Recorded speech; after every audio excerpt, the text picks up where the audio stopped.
Hey everyone, welcome back for another deep dive with us. Today we're going to be tackling something you've probably felt at one point or another, even if you didn't actually know the name for it.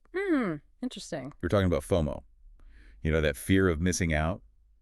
I'm going to unpack why it seems to hit teenagers especially hard, and most importantly, what you can actually do about it. You ready to get started? Absolutely. I mean, it's everywhere these days, so understanding it is definitely the first step to taking back control, I think. Okay, so let's start by breaking it down. Imagine you're scrolling through social media and you see all your friends at this awesome concert just like having a blast. Yeah. And suddenly you get hit with this like wave of anxiety, Sure. maybe even some envy. You're stuck at home. Everyone else is out there living their best life. And you're just kind of like, ugh, Yep. that right there, that's FOMO in action. And I think that feeling is so incredibly common, especially, for teenagers. You have to think about where they are developmentally. They're trying to figure out who they are, where they fit in. Right. And belonging is so important, like a really huge deal at that age. And I think that makes them super sensitive to comparing themselves to others. It's like a FOMO is built on that. Yeah. It's like if everyone else is out there, having these amazing experiences, then you start to feel like maybe you're failing in some way, like you're missing out on all the good stuff. Totally. And it's really interesting. There was this recent study done by the University of California, Okay. and they found that teenagers who spend more time on social media reported significantly higher levels of FOMO.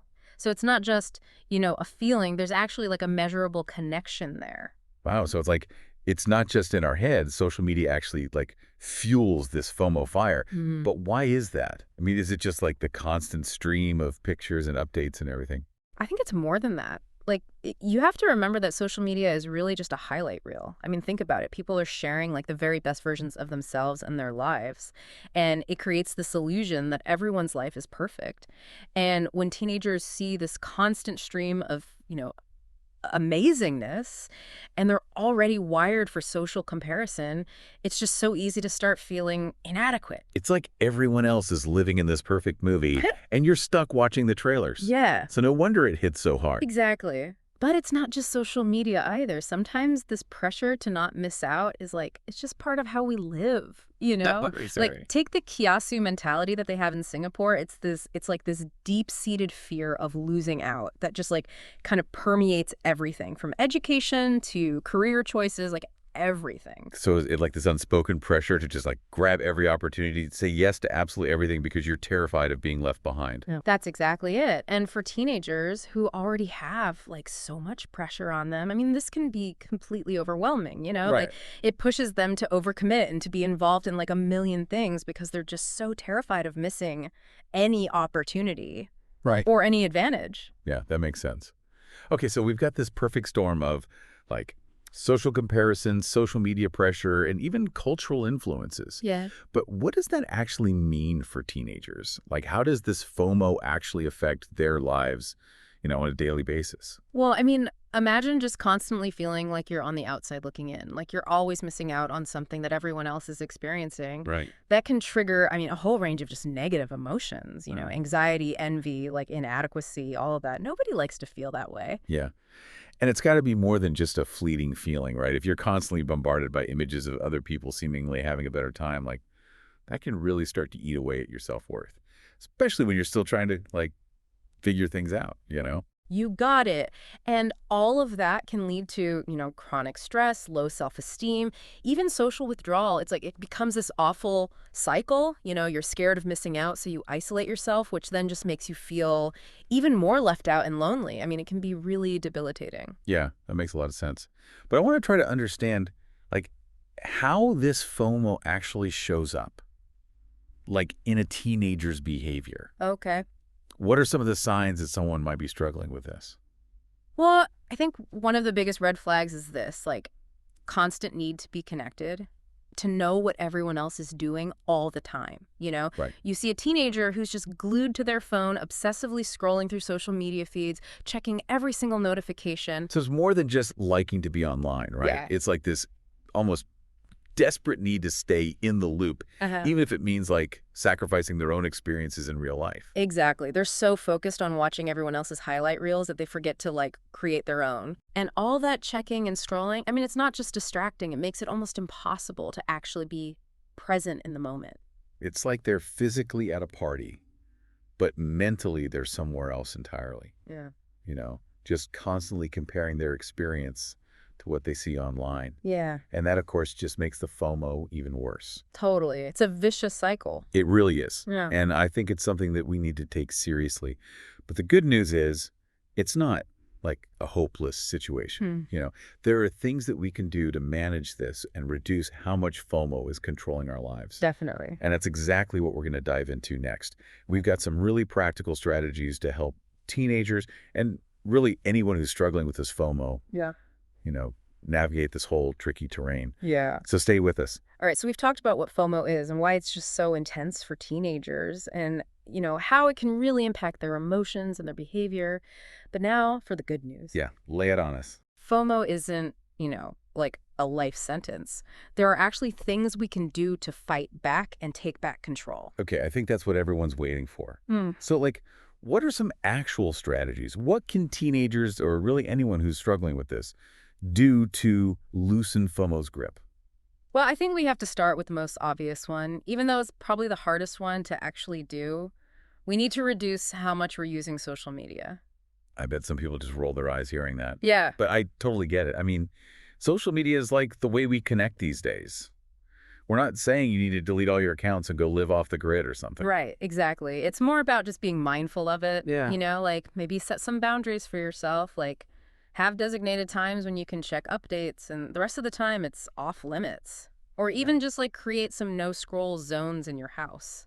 Like the dinner table or your bedroom. That makes a lot of sense. It's like if you create some distance from that constant stream of like perfect lives that we see online, then maybe you can start to break the FOMO cycle a little bit. Right. But then the question is like, what do you fill that time with? It's easy to say like, oh, do something else. Yeah. But it's harder to actually find things that are just as compelling and interesting. Right. And I think that's where finding your passion comes in. Okay. Like finding something that really, truly lights you up, whether that's, writing or sports or music or art or whatever. It doesn't really matter what it is as long as it makes you feel alive, not what's, trending on social media. So it's like shifting the focus from external validation, like Yeah. what everyone else is doing, to like internal satisfaction, Yeah. like finding joy in your own accomplishments. Exactly. When you put your energy into something that you're really passionate about, it just does wonders for your self-esteem. And you start to define your own worth based on, your own unique talents and interests, not on how many likes you get on a post or something. I love that. And it reminds me of something else that we were talking about earlier, like the importance of real life connections. Yeah. Because it's so easy to get kind of lost in the digital world and forget like how good it feels to just like hang out with people that you care about. Totally. Like, there is truly no substitute for face-to-face interactions. Having those genuine conversations, the shared laughter, just like the support that you get from people who truly know you, it just builds this feeling of belonging that online interactions just cannot replicate. It's like building a fortress of support around yourself Yeah. that FOMO can't even penetrate. Yeah. And on that note, I think it's also really important to remember that you don't have to go through this alone. Like talking about how you're feeling can actually make a huge difference. Oh, absolutely. Like sharing your anxieties and your insecurities with someone that you trust, like a friend or a parent or even a therapist, it can be so incredibly liberating. Sometimes just voicing those feelings out loud actually takes away their power. Right. Plus, you might even be surprised by how many other people can actually relate to what you're going through. You're not alone in this. Yeah, like you're shining a light on those anxieties and you realize they're actually not as scary as they seem in the dark. Exactly. But I want to get like super practical here. Like, what about in our actual social lives?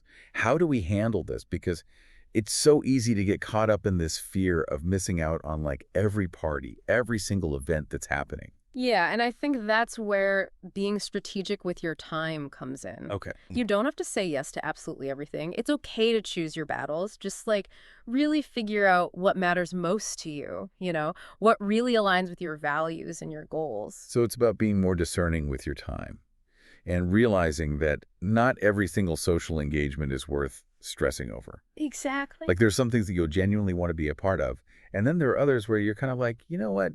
this doesn't really matter that much in the grand scheme of things. Exactly. And to help you decide, which I think it's really crucial to have your own sense of direction. In other words, set personal goals. And this doesn't have to be like anything huge, right? Hmm. It could be as simple as like wanting to learn a new skill or getting better at a sport or even just reading more books. Exactly. You got it. Like, the point is to have something that you're working towards, something that gives you a sense of purpose and progress. Yeah.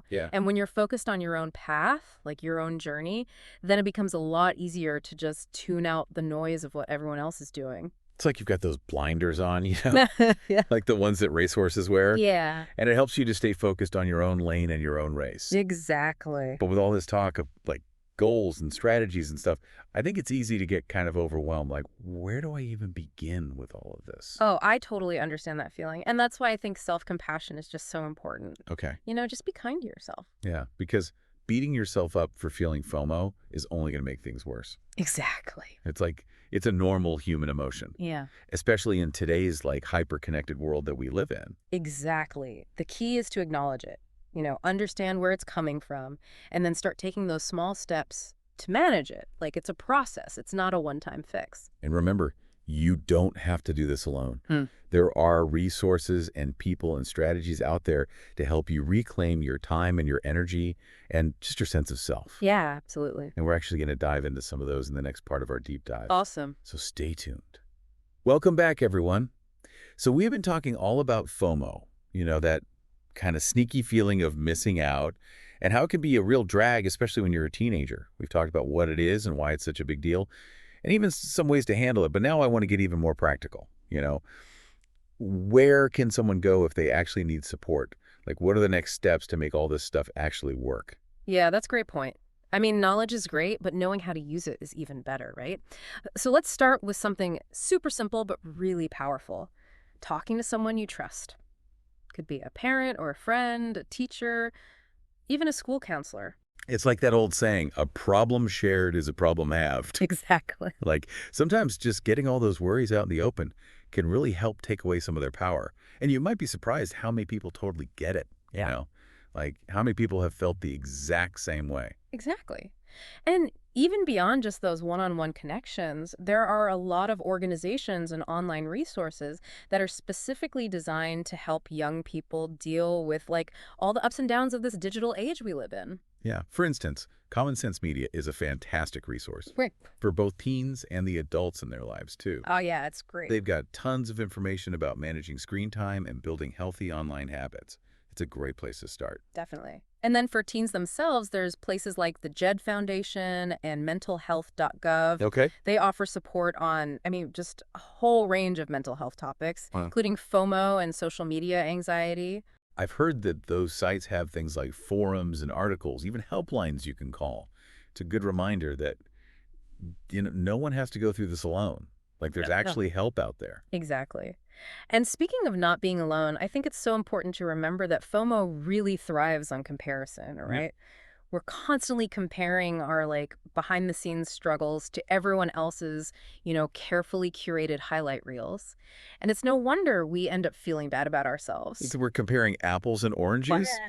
but forgetting that one of them has been like photoshopped to look extra shiny. Exactly. And that's why sometimes just like a little digital detox can be so incredibly helpful. Even taking short breaks from social media can really help to reset your perspective and help you start to appreciate all the good things in your own life. It's like cleaning out the junk drawer in your mind. Yeah. You get to create a little space to breathe and just like reconnect with what really matters. And sometimes the best way to beat FOMO is to just go out and create your own adventures. Absolutely. Get out there, explore your interests, spend time with people you actually enjoy being around, try new things, fill your life up with real experiences that actually light you up. Because when you're busy living your own best life, you're a lot less likely to get caught up in what everyone else is doing. Totally. I think FOMO is often about this feeling of scarcity. Like there's not enough joy or success to go around. But the truth is there are endless possibilities out there, both online and offline, for having these amazing experiences. It's about finding what speaks to you, what aligns with your values and your goals. Yeah. not just whatever happens to be trending on TikTok at the moment. Exactly. And it's also totally okay to miss out on things, like you can't do it all and be it all and see it all. In fact, choosing what to focus on, what to prioritize is a sign of maturity. It's about creating a life that's authentic to you. That was such a good point. Okay, Okay. so as we wrap up this deep dive into FOMO, let's remember this is a super common experience, Yeah. but it doesn't have to rule our lives. Right. By understanding where this feeling comes from and challenging those negative thoughts and using all these strategies we've been talking about, we can actually break free and start living a life that's actually full of purpose and real connection and joy. And you know what? That's what really matters. Couldn't have said it better myself. And that's a wrap on this deep dive, everyone. We hope you found it insightful. Until next time, keep exploring, keep learning, and keep diving deep.